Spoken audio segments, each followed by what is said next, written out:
আসসালামু আলাইকুম। সবাইকে শুভেচ্ছা জানাচ্ছি। মাসুম মাহবুব দেখছেন ওপেন দ্য ইউটিউব চ্যানেল এবং মাসুম মাহবুব ফেসবুক পেজ। প্রিয় দর্শক, কাল রাতে যেখানে শেষ করলাম লাইভ, ঠিক তারপর থেকে আজকে সকালে লাইভটা শুরু করছি। অনেকেই আমাকে বলেন তারিখটা বলার জন্য। আমি তারিখটা বলে দিচ্ছি, আজ মে মাসের ১৩ তারিখ ২০২৬। এই দিনে চীনের উদ্দেশ্যে উড়ে আসছেন মার্কিন প্রেসিডেন্ট ডোনাল্ড ট্রাম্প।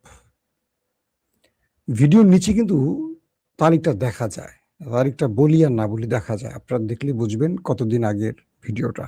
তারপরও আজকের থেকে আমি চেষ্টা করব মনে থাকলে প্রতিদিন বলার।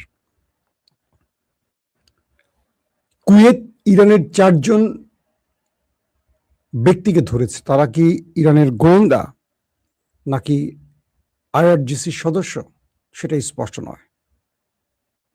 তাদেরকে কুয়েতের বিরুদ্ধে ষড়যন্ত্রের দায়ে আটক করা হয়েছে।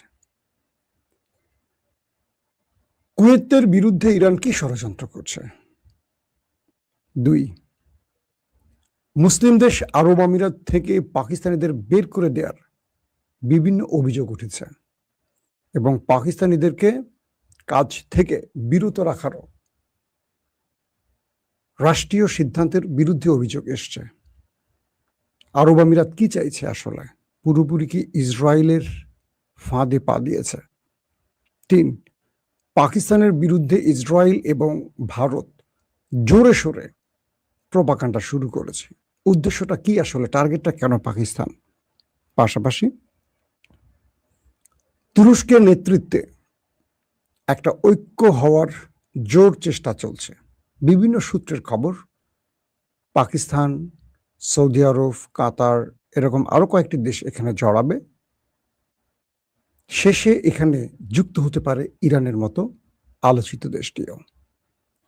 ট্রাম্প আছেন এখন, ট্রাম্প চীন সফরে গেছেন, সেখানে তার সম্ভাব্য সফরের পরিকল্পনা কি সেগুলো জানাবো।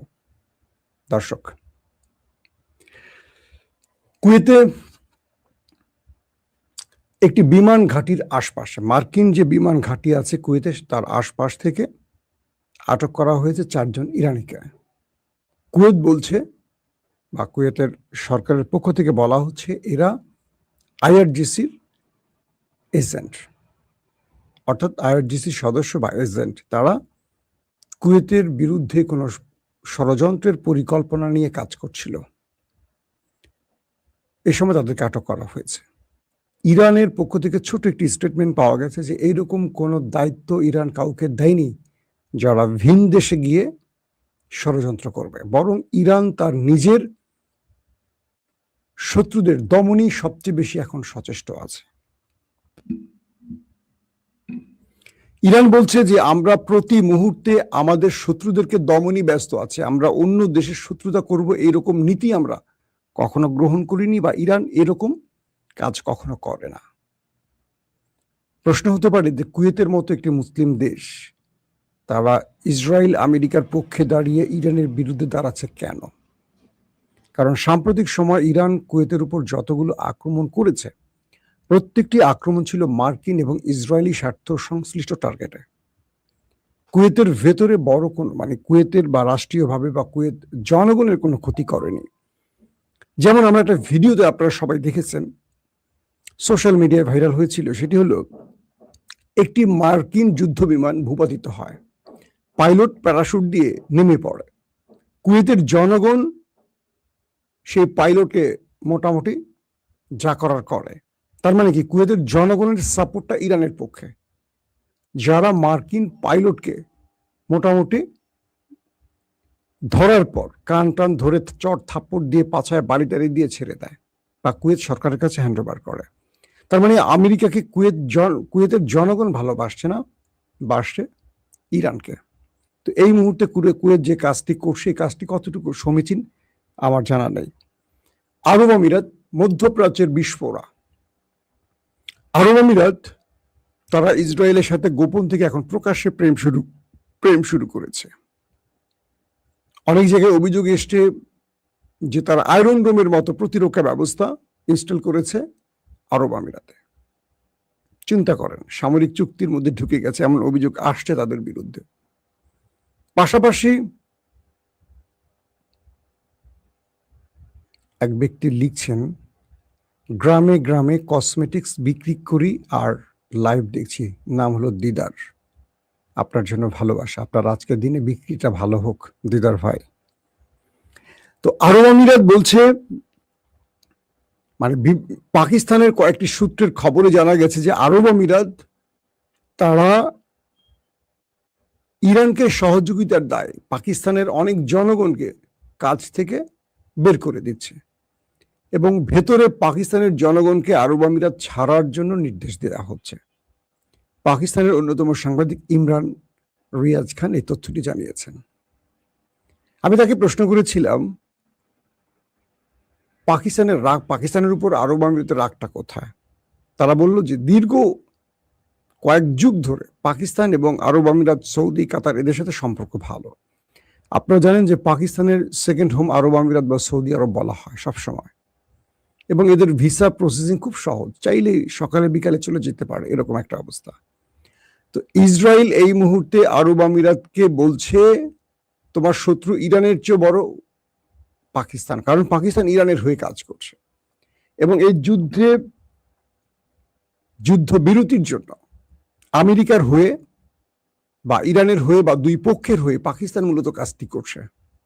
যে কোনো ভাবে চাইছে এই অঞ্চলের যুদ্ধটা বন্ধ করতে পাকিস্তান, কিন্তু এই যুদ্ধটা চলুক চায় কে? ইসরায়েল এবং আরব আমিরাত। তো এই জন্য আরব আমিরাত তার টার্গেটে পরিণত হয়ে গেল পাকিস্তান, আর ইসরায়েল তো আছে। ইসরায়েল নেপথ্যে আরব আমিরাতকে পুরো বিষয়টিকে মনিটর করছে। কয়েকটি সূত্র বলছে আরব আমিরাতের ইসরায়েলের পরবর্তী টার্গেট পাকিস্তান, কারণ এক ইরানকে নিউক্লিয়ার মুক্ত করতে পারমাণবিক বা অ্যাটম বোমা বানাতে না পারে তার জন্য এত কিছু করছে। তাদের সবচেয়ে বড় আতঙ্কের জায়গা এখন পাকিস্তান, কারণ একমাত্র মুসলিম দেশ যার হাতে পারমাণবিক আছে। এই পরিস্থিতির মধ্যে আরব আমিরাত যখন পাকিস্তানের শ্রমিকদেরকে বের করে দেওয়ার প্ল্যান করছে, তখন সৌদি আরব নীরবে দেখছে, কারণ সৌদি আরব তার সবচেয়ে কাছের মিত্র হিসেবে পাকিস্তানকে পাশে রাখছে এবং এখন পর্যন্ত পাকিস্তানের দুর্দিনে সবচেয়ে বেশি পাশে দাঁড়ায় যে দেশটি, তার নাম সৌদি আরব। বলা হচ্ছে যে মুসলিম বিশ্বের 4টি দেশ, যারা তুরস্ক, সৌদি আরব, পাকিস্তান এবং কাতার, তারা একটা জোট করছে। আগামী দিনে তারা এমন একটি সংস্থা করতে চায় যাতে ন্যাটোর মতো অন্য কোনো দেশ এসে তাদের উপর আক্রমণ করলে সবাই সবার উপর আক্রমণ বিবেচনা করবে। ন্যাটোর আর্টিকেল 5 অনুযায়ী, মেবি আর্টিকেল 5 যদি ভুল না করে, একটি দেশ আক্রান্ত হলে বাকি দেশগুলো আক্রান্ত হবে বিবেচিত হয় এবং সবাই সম্মিলিত শত্রুকে টার্গেট করে। তো তুরস্ক, সৌদি আরব, পাকিস্তান, কাতার, তারা ভেতরে একটা জোট করছে ইসরায়েলের বিরুদ্ধে এবং আগ্রাসনের বিরুদ্ধে। কিছু সূত্র বলছে এই জোটে ইরানও নাম লেখাতে পারে এবং এই জোটে ইরান কিভাবে আসবে সেই ব্যাপারে ইরানের সাথে সৌদি আরবের আলোচনাও চলছে। আপনারা ইতিমধ্যে জেনে গেছেন যে আমেরিকা যখন সেকেন্ড টাইম আক্রমণ করতে এসেছিল যুদ্ধবিরতির পর, এক রাতে রহস্যজনক মুভমেন্ট হয়েছে, আমি বলেছিলাম আপনাদের লাইভে। সেই রাতে আমেরিকা আক্রমণ করতে পারেনি সৌদি আরবের কারণে, কারণ সৌদি আরব আক্রমণ করতে দেয়নি ইরানের উপরে। এরপর সৌদির উপর ইসরায়েল, আরব আমিরাত এবং আমেরিকা ক্ষেপে আছে। এই পরিস্থিতির মধ্যে সৌদি আরব, ইরান ভেতরে পাকিস্তানের মাধ্যমে বেশ আলোচনা চালিয়ে যাচ্ছে। পাকিস্তান দুই পক্ষের মধ্যে সমন্বয় করে বার্তাগুলো আদান প্রদান করছে এবং পাকিস্তানের পররাষ্ট্রমন্ত্রী, ইরানের পররাষ্ট্রমন্ত্রীর মধ্যে একাধিকবার টেলিফোন কথা হয়েছে এবং প্রিন্স ফয়সালের ছেলে ফারহান, তিনিও আজকে দুর্দান্ত স্টেটমেন্ট দিয়েছেন পাকিস্তানের পক্ষে এবং তার স্টেটমেন্টটা ইসরায়েলের বিরুদ্ধে গেছে এবং ঐক্যের পক্ষে গেছে। গত দুদিন আগে ফয়সালের ছেলে ছাড়াও তুর্ক এবং আরেকজন আছেন কাতারের শেখ হামাদ, তারাও ইসরায়েলের বিরুদ্ধে স্টেটমেন্ট দিয়েছে। তার মানে আরবের ভেতর থেকে এখন আস্তে আস্তে রাজ পরিবার থেকে এই বিষয়গুলো উঠে আসছে। এতে করে মনে হচ্ছে যে ইরান আস্তে আস্তে তার বিশ্বের মানে মুসলিম বিশ্বকে পাশে পেতে পারে। তুরস্ক একটি বিষয় জানে, তুরস্কের সাথে ইরানের একটা দ্বৈরথ আছে, সীমান্ত শুধু নয়, তাদের মধ্যে কুর্দি ইস্যুতে আরো কয়েকটি ইস্যুতে বিরোধ আছে। কিন্তু তুরস্ক এটা বোঝে আজকে ইরান দুর্বল হয়ে গেলে ইসরায়েল আরো শক্তিশালী হবে, আর ইসরায়েলের পরবর্তী টার্গেট তুরস্ক হবে, পাকিস্তান হবে, আর অনেকগুলো আরব দেশও হবে। তাই তুরস্কের কাছে ইরান বড় শত্রু নয়, তুরস্কের কাছে বড় শত্রু হলো ইসরায়েল। তাই তুরস্ক ইরানকে গোপনে যতটুকু পারুক সহযোগিতা করছে, বাট ওইটুকু না যে ইরান এই লিমিট ক্রস করে ফেললে কালকে অন্য মুসলিম দেশের জন্য যেন হেডেক না হয়ে যায়, টেনশন যেন না হয়, এটা তুরস্ক বুঝছে। আবার ইরানকে শেষ করতেও দেবে না তুরস্ক। তো তুরস্ক সেজন্য ইরানকে বাঁচিয়ে রাখার জন্য নেপথ্যে বেশ কিছু সিদ্ধান্ত নিয়ে কাজ করছে। যেমন ধরেন বাংলাদেশে বিএনপি এবং জামাত, আওয়ামী লীগকে আপনি আলাদা করেন, আওয়ামী লীগকে ইসরায়েল মনে করেন আর বিএনপি আর জামাত একটা, তুরস্ক একটা, ধরেন ইরান। জামাতকে বিএনপি তার স্বার্থে বাঁচিয়ে রাখবে, যত বিরোধিতাই করুক। জামাত জিয়াউর রহমান প্যারালালি বাংলাদেশে প্রতিষ্ঠা করেছেন, মানেন আর না মানেন, কারণ জিয়াউর রহমান বা বেগম খালেদা জিয়া তারা জামাতকে শেষ করবেন না, বরং জামাতকে নেপথ্যে সাপোর্ট দিবেন বিভিন্নভাবে।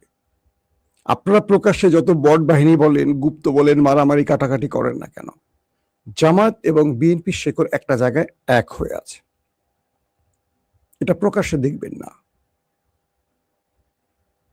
তো বিষয়টা এটা নিয়ে অন্যদিন কথা বলবো, বাংলাদেশের ইস্যু না যেহেতু। তো বলা হচ্ছে যে তুরস্ক ইরান তারা যত বিরোধ থাকুক, প্রকাশ্যে যাই বলুক, একে অপরকে শেষ করতে দেবে না। কারণ কাতার ইস্যুতে দেখেন তুরস্ক এবং ইরান একজোট, ফিলিস্তিন ইস্যুতে কাতার কি বলে তুরস্ক এবং ইরান একজোট। তারপর দেখেন ব্রাদারহুড, এই ইস্যুতে তুরস্ক এবং ইরান একজোট, কারণ এই দুটো রাষ্ট্রের অনেক জায়গায় অভিন্ন স্বার্থ আছে, ভিন্ন স্বার্থ আছে। এখন এই মুহূর্তে ডোনাল্ড ট্রাম্প চলে গেছেন চীনে, কারণ ইরানকে তিনি কোনোভাবে বাধ্য করতে পারছে না, ইরান ডোনাল্ড ট্রাম্পের কোনো কথা শুনছে না। এই পরিস্থিতির মধ্যে ডোনাল্ড ট্রাম্প চীনের কাছে গেছেন সাহায্যের জন্য। তিনি যদিও বিমানে ওঠার আগে বলছেন যে ইরান ইস্যুতে কথা হবে, তাইওয়ান ইস্যুতে কথা হবে, বাট এটা আমার উদ্দেশ্য না, আমার উদ্দেশ্য বাণিজ্যিক সম্পর্কের। কিন্তু মূল জায়গাটাই হলো আসলে ইরান। তিনি প্রকাশ্যে এটাকে গুরুত্ব না দিয়ে বললেও এটি তার প্রধান টার্গেট। এই কারণে ট্রাম্প মধ্যবর্তী নির্বাচন পার করতে যাচ্ছেন। ইরানকে তিনি যদি এই মুহূর্তে পরাজিত করতে না পারেন, এই নির্বাচনে তিনি হেরে যাবেন। এখন এই পরিস্থিতিতে চীনকে দিয়ে তিনি যে কোনোভাবে ইরানকে চাইবেন বাধ্য করতে। তবে চীন এবং ইরানের মধ্যে এই বিষয়ে পূর্বেই আলোচনা হয়ে গেছে, কারণ ইরানের পররাষ্ট্রমন্ত্রী আব্বাস আরাকচি চীন সফর করেছেন আগেই, ট্রাম্পের সফরের আগে। সেই সফরে চীন তার বিষয়গুলো মানে ইরান তার বিষয়গুলো, ডেডলাইনগুলো, তার সীমারেখাগুলো চীনকে জানিয়ে দিয়েছে। চীন এবার ট্রাম্পকে বলবে তোমাকে সর্বোচ্চ এই ছাড় দিতে পারে ইরান, এর বাইরে আর কিছু করবে না। ইরান তার বক্তব্য চীনকে দিয়ে আসছে, সেই বক্তব্যগুলো এবার ট্রাম্পকে চীন বুঝিয়ে দেবে যে তুমি যদি যুদ্ধ চাও যুদ্ধ করতে পারো, আর যদি তুমি আলোচনা চাও, ইরানের আলোচনা এই দাড়ি কমা, নিউক্লিয়ার ইস্যুতে সে কথা বলবে না, হরমুজ প্রণালী ইস্যুতে সে কথা বলবে না, তোমার সাথে কথা বলবে নিষেধাজ্ঞা প্রত্যাহার, অর্থ ফ্রিজ করা, ক্ষতিপূরণ, ব্লাব ব্লাব ব্লাব, কিন্তু নিউক্লিয়ার ইস্যুতে কথা বলবে না। কারণ ইরান নিউক্লিয়ার বানিয়ে ফেলেছে, এটার সম্ভাবনা 90%। এটা যদি বানিয়ে ফেলে এটা চীন এবং রাশিয়া জানে। তো এখানেই ইরানের কোনো বার্তা আমেরিকাকে চীন পৌঁছে দেবে।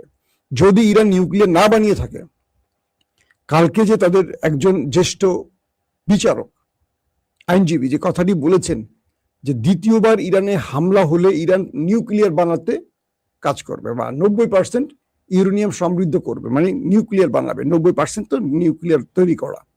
এর অর্থ হলো ইরান আমেরিকাকে বার্তা দিচ্ছে বা বিশ্বকে বার্তা দিচ্ছে যে আমরা নিউক্লিয়ার বানানোর দ্বার প্রান্তে আছি। এই কাজটা করতে তাদের সর্বোচ্চ 15 দিন সময় লাগবে। এখন এটা দিয়ে ইরান দুটো জিনিস দিয়েছে, কারণ আমেরিকা যে কোনো সময় একটা মামুলি অ্যাটাক করবে, ওটাকে অজুহাত করে বিশ্বকে বলবে এই কারণে আমরা নিউক্লিয়ার বানিয়েছি। ইরান এই বিষয়টিকে মোটামুটি গুরুত্ব দিয়ে এখন খেলছে। এটা আমেরিকা বুঝতে পারছে যে ওদেরকে টোকা দিলে ওরা বোমা বানাবে, ওদের টোকা না দিলে বোমা বানিয়ে রেখে দেবে। কি করবে ট্রাম্প আর নেতানিয়াহু? মানে ইরানকে আঘাত করলেই ইরান ঘোষণা দেবে যে আমাদের আঘাত করছে বলে আমরা নিউক্লিয়ার বানাইছি, আর টোকা না দিলে ইরান বানিয়ে চুপ করে বসে থাকবে। কারণ ইরান বুঝতে পারছে নিউক্লিয়ার দিয়ে তাদেরকে বাঁচতে হবে, নিউক্লিয়ার না বানালে ইসরায়েল আবারও আক্রমণ করবে। এই থিমে এখন আমেরিকা ইসরায়েল টেনশনে পড়ে গেছে, যে জন্য ট্রাম্প দৌড়ে গেছে চীনে।